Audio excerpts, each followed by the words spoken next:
तर मित्रांनो, मालिकेची सुरुवात होते सुभद्रांच्या घरापासनं, म्हणजे अर्जुनच्या बेडरूमपासून. अर्जुन एकदम दुःखी अवस्थेत बसलेला असतो.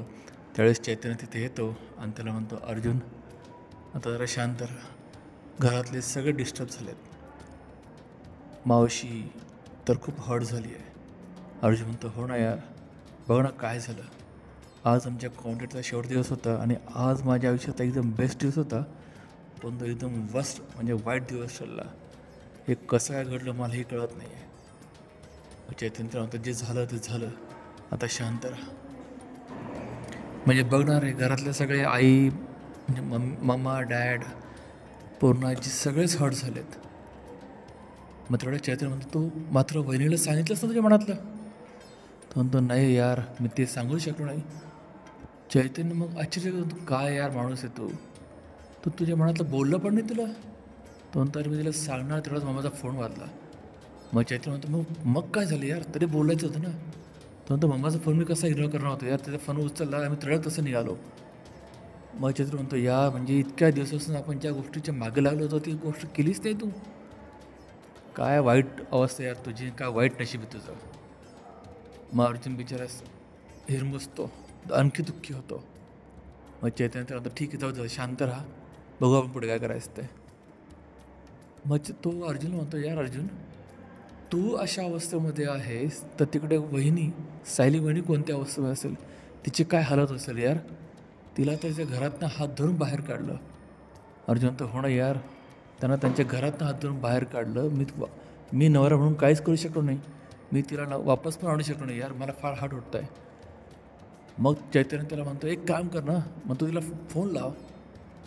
तुला फक्त मावशीने तिला फक्त घराबाहेर काढलं, घरात येऊ नको म्हणून सांगितलं आहे, पण तुमच्या बोलणार तर बंदी नाही ना, तू फोन तर लावू शकतो. मग अर्जुन तर, हो मी तिला फोन लावतो. यार त्या फार हर्ट झाल्या असतील तर मी त्यांना बोलण्यासाठी मला माझा पूर्ण हिंमत, धीर अंगामध्ये आणावं लागेल माझ्या. आणि तो फोन घेतो आणि तिला फोन लावतो. इकडे म्हणजे कुसुमताईच्या घरी सायली आणि कुसुमताई बोलत असतात. सेम वातावरण इकडे पण असतं. इकडे पण कुसुमताई सायली म्हणत असते, अगं तुम्ही बोललात ना गं मग. ते म्हणते, नाही ना कुसुमताई, अर्जुन सर मला त्यांच्या मनातलं त्यांचं बोलणं त्यांच्या ओटापर्यंत आलं होतं, तेवढ्यात फोन वाजला आणि आमचं बोलणं अपूर्ण राहिलं. कुसुमताई डोक्याला हात मारून घेत म्हणते, अगं बाई काय तुझं नशीब, इतके दिवस बोलते नाही मध्ये अडकली होतीस आणि शेवटी बोलायचं राहिलं. मग ती कसं सायली म्हणते की याच्यामागे प्रियाचाच हात असू शकतो, कारण प्रियाने अगोदर पण तुमचं कॉन्ट्रॅक्ट मॅरेज उघडं करायचा प्रयत्न केला होता.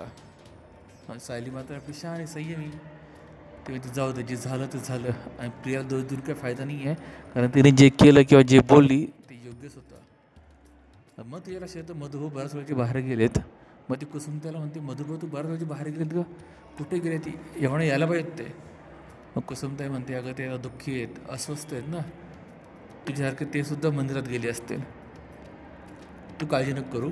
ते जर वेळेत नाही आले ना तर मी त्यांना म्हणजे घ्यायला निघून जाईल. सायली तिला म्हणते, हा तूच जा बाई, कारण मी गेले तर ते येणार. सायलीच्या फोनवर अर्जुनचा फोन येतो. सायली ती फोन रिसीव्ह करते आणि दोघं 1 मिनटं काहीच बोलत नाही. पण अर्जुनच्या हुंदक्याचा आवाज ऐकून सायली तिला म्हणते, तुम्ही रडताय. तो म्हणतो, मी रडत नाही आहे. मग तुम्ही रडताय का. सायलीसुद्धा म्हणते, मी रडत नाही आहे. मग अर्जुन रडत म्हणतो की मिसेस सायली, तुम्हाला अजूनही खोटं बोलता येत नाही आहे.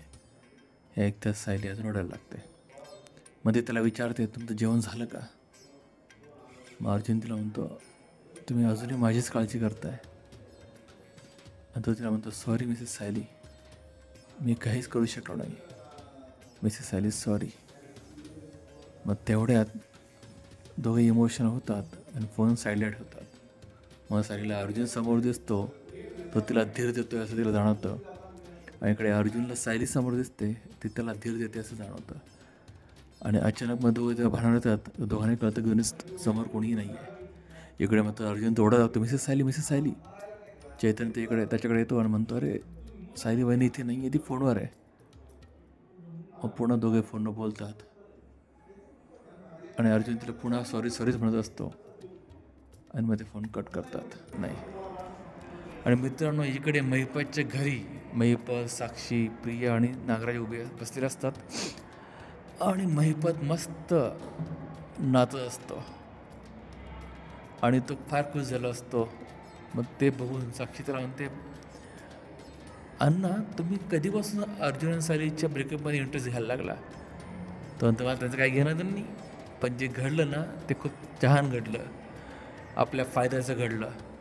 लगेच प्रिया म्हणते, घडलं नाही, घडवलं आणि घडून आणलं ते मी आणलं आहे, सगळं क्रेडिट मला द्यायचं. तेवढं नागराज म्हणतं, हो यार, यावेळेस प्रियाने जे काय केलं ना एकदम अप्रतिम, एकदम भारी केलं. सायली अर्जुन म्हणजे दुरावा आणला, आता त्या अर्जुन काय आपल्याला बघणार पण नाही. महिपत ते म्हणतो, साक्षीला म्हणतो की आता तो वाघासारखा अर्जुनाच्या मागे लागला होता ना, आता तो जखमी झाला आहे, आता तो तुझ्या केसच्या मागे काही पडणार नाही, एकदम बिनधास्त राहा.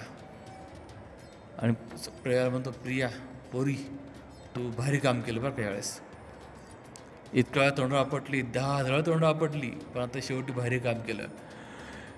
हे ऐकून प्रिया चिडते. महिपत म्हणते, वा रे वा, मी जरी 10,000 वेळा तोंड आपटले असतील तरी एक भारी काम केलं, तुम्ही 50,000 वेळा तोंड आपटलं तरी तुम्ही अजून काहीच करू शकत नाही. महिपत चिडतं. मग साक्षी म्हणते, जाऊ दे आता, भांडणाचा काही उपयोग नाही आहे. मग प्रिया तिला म्हणते, तू शांत राहा, आता अर्जुन जर साक्षी शिकरे हे नाव विसरला तर पूर्ण क्रेडिट मला द्यायचं बरं का काका. ते नागराजा सुद्धा म्हणते, इथून पुढे फक्त क्रेडिट मला आणि मलाच द्यायचं, जे काय घडेल ना चांगलं त्याचं क्रेडिट फक्त मीच घेणार. साक्षी म्हणते, हो बाई तूच केलं, आता हीच वेळ आली आहे अर्जुनवर अंतिम घाव घालण्याची, थोडं प्लॅनिंग करूया. प्रिया म्हणजे काय प्लॅनिंग करायचं करा. इकडे मित्रांच्या घरी फक्त मलाच हातामध्ये फॅमिली फोटो असतो, त्या सायली पण असते. मग ते फोटो पाहून भयंकर रडायला लागते.